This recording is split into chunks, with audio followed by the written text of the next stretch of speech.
আসামের গোয়ালপাড়া জেলার কৃষ্ণাইতে আমাদের রাত্রিবাস হয়েছিল। সে এক অদ্ভুত রকমের হোমস্টে, পরে কখনো বলবো। সেই কৃষ্ণাই থেকে আমরা বেরিয়ে পড়লাম। আমাদের মূল উদ্দেশ্য মেঘালয় ভ্রমণ।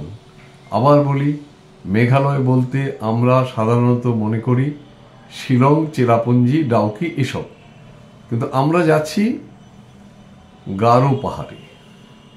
এই প্রসঙ্গে জুরান জানালো যে মেঘালয় নামটা দিয়েছিল একজন বাঙালি ভূগোলবিদ ডক্টর শিবপ্রসাদ চ্যাটার্জি, যিনি পরবর্তীকালে পদ্মশ্রী পেয়েছিলেন। তিনি জিওগ্রাফিক্যাল অফ ইন্ডিয়ার প্রতিষ্ঠাতা এবং সারা বিশ্বেই তার নাম আছে। তা সেই শিবপ্রসাদ চ্যাটার্জিকে স্মরণ করে আমরা বেরিয়ে পড়লাম মেঘালয়ের গারো পাহাড়ের উদ্দেশ্যে। কৃষ্ণাই থেকে আমরা রওনা হলাম, তারপর আপনাদের আস্তে আস্তে একটু বলে দেব। বেরিয়ে পড়লাম আমরা কৃষ্ণাই থেকে। আমরা চলছি গারো পাহাড়ের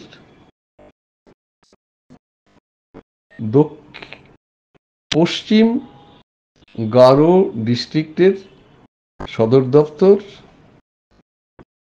উইলিয়ামনগরে আমরা যাব। মেঘালয় নামটা শুনলেই তো মনের মধ্যে একটা কবি কবি ভাব চলে আসে। সেই শক্তি চট্টোপাধ্যায় কি এখানে এসেছিলেন?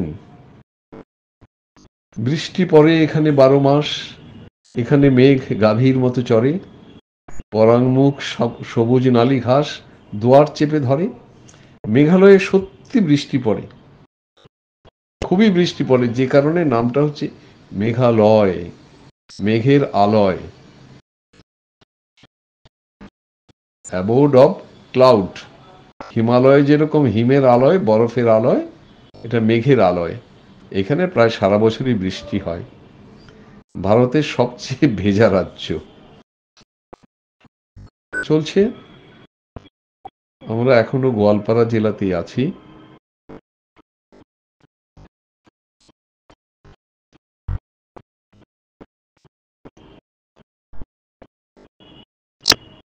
পরে অবশ্য দেখেছিলাম যে মেঘালয় ততটা কিন্তু পাহাড়ি নয়, পাহাড়ের উচ্চতা ততটা নেই। অটো টোটো স্বচ্ছন্দে চলে।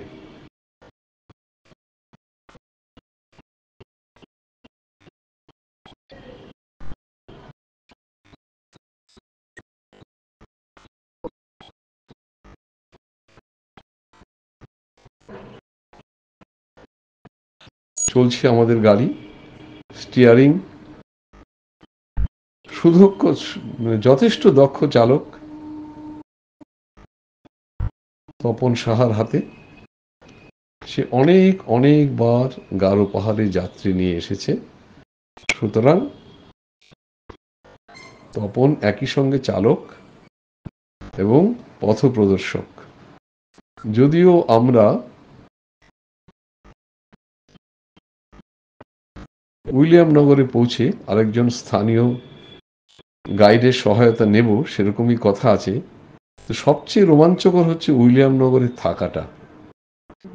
হোটেল নেই বললেই চলে, নেই। আমরা জোরানের ব্যবস্থাপনায় একটা হোমস্টে পেয়েছি এবং জোরান বলেছে কাগজ কলম নিয়ে তৈরি থাকুন, এই হোমস্টেতে বসে যদি 2 লাইন লিখতে না পারেন সারা জীবনে কোথাও গিয়ে পারবেন না।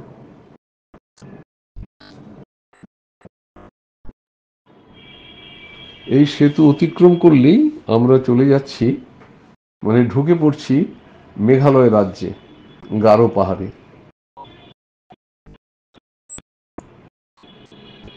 আমরা যেহেতু এই রাস্তাটা তুরা হয়ে চলে গেছে একদম বাগমারা, আমরা এই রাস্তা ছেড়ে ছোট রাস্তা ধরে আমরা চলে যাব উইলিয়ামনগর, অর্থাৎ ইস্ট গারো হিলসের হেডকোয়ার্টার। প্রসঙ্গক্রমে জানিয়ে রাখি, জোরান আমাকে বলল একটা ডিস্ট্রিক্ট হেডকোয়ার্টার লোক সংখ্যা মাত্র 20,000, মানে মেরে কেটে, কম হতে পারে, বেশি হবে না। তার জন্য সমস্ত ব্যবস্থাপনা আছে, ডিস্ট্রিক্ট ম্যাজিস্ট্রেট আছে, ডিস্ট্রিক্ট জাজ আছে, এসপি আছে, সবই আছে। কিন্তু সব মিলিয়ে জেলাটার লোক সংখ্যা 1 লাখ হবে না। যাকে পাহাড়ি অঞ্চলে হয়, সিকিমেও দেখেছি বৃষ্টি নেমে গেছে, কারণ বৃষ্টি তো এখানে 12 মাসই পড়ে।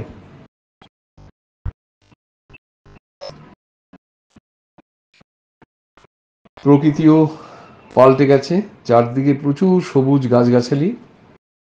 রাস্তাটা, আমরা যেহেতু মূল রাস্তা ছেড়ে উইলিয়ামনগরের রাস্তা ধরেছি, রাস্তাটা একটু সরু, স্টেট হাইওয়ে, এবং কোথাও কোথাও রাস্তার অবস্থা একটু খারাপ।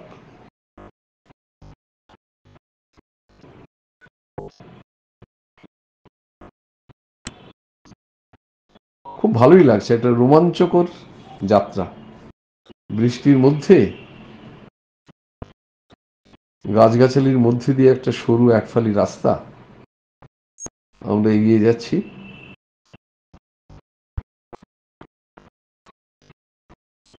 এই যে এখানে রাস্তা ভাঙা,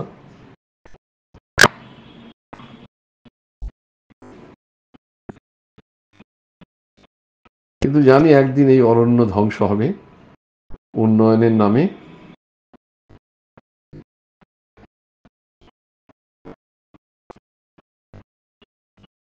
সূর্যের আলো কমে এসছে বৃষ্টির জন্য, ছবিটাও ভালো হবে না, আলো নেই। এবার সেই রাস্তাটা ছেড়ে আবার অন্য রাস্তায় পড়লাম। এটা পাকা রাস্তা হলেও আরো সরু, কিন্তু এটা একটা জনপদ। এই জনপদের নামই উইলিয়ামনগর। লোক সংখ্যা যদি 20,000 হয় তাহলে তো ছড়িয়ে ছিটিয়ে থাকবে, ঘনবসতি তো হবেই না, যতই না ডিস্ট্রিক্ট হেডকোয়ার্টার হোক। আমরা যাচ্ছি, কোনো দর্শনীয় বস্তু আজকে আমরা দেখব না, আমরা সোজা চলে যাব আমাদের রাতের আস্তানায়। এটা একটু শহরাঞ্চল বা জনপদ বোঝাই যাচ্ছে, ওটা ছেড়ে আমরা চলে যাচ্ছি আমাদের রাতের আস্তানায়। এত নাকি ভালো, এত নাকি ভালো জুরানের কাছে শুনেছি যে কল্পনাহীন। বলছে আপনি দার্জিলিং, সিকিম যেখানেই থাকুন, বা সিমলার মানে হিমাচলে যেখানেই হোমস্টে থাকুন, এরকম হোমস্টে আপনি আর পৃথিবীর কোথাও পাবেন না। কি জানি কি আছে আমার কপালে। তবে এখানকার হোমস্টে বলে রাখা ভালো, উইলিয়ামনগরের কথা আলাদা, কারণ এখানে কিছু পাওয়া যায় না। কিন্তু তোরাতেও যদি আপনি হোমস্টেতে থাকেন, তার চেয়ে হোটেলের খরচ কম। এই যে দেখুন রাস্তাটা কি বাজে, জলে কাদায় জঘন্য অবস্থা, কিন্তু স্টিয়ারিং তপন সাহার হাতে, আমরা নির্ভয়ে বসে আছি।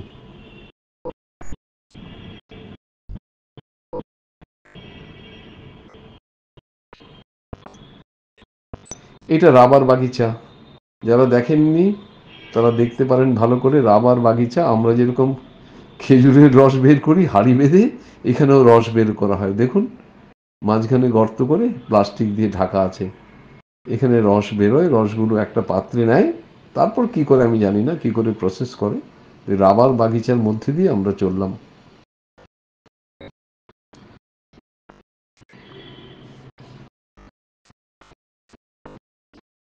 রাবার বাগিচা শেষ, আবার সেই খানাখন্দ ভরা রাস্তা, একটা কালভার্ট। আজকে যেতে যেতে জোরানের কাছ থেকে শুনলাম যে কালভার্ট, ব্রিজ আর ফ্লাইওভারের পার্থক্যটা কি। কালভার্ট হচ্ছে তার নিচে জল থাকবেই, জল শুকিয়ে গেলেও থাকবে, সেটা কালভার্ট। ব্রিজ হচ্ছে দুটো জায়গার মধ্যে জুড়ে দেয়া, জল থাকতেও পারে নাও থাকতে পারে। আর ফ্লাইওভার হচ্ছে একটা অলরেডি রাস্তা আছে তার উপর দিয়ে একটা কিছু করে নেয়া। এইভাবে ভাবিনি।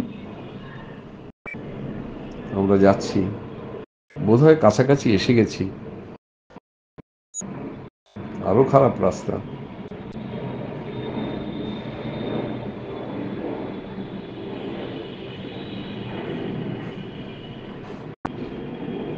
রাস্তা কখনো হারিয়ে যায়নি, যেটা বৎসওয়ানাতে আমাদের হয়েছিল। এখানে একটু গাছগুলো পাল্টে গেছে, সারি সারি সুপুরি গাছ।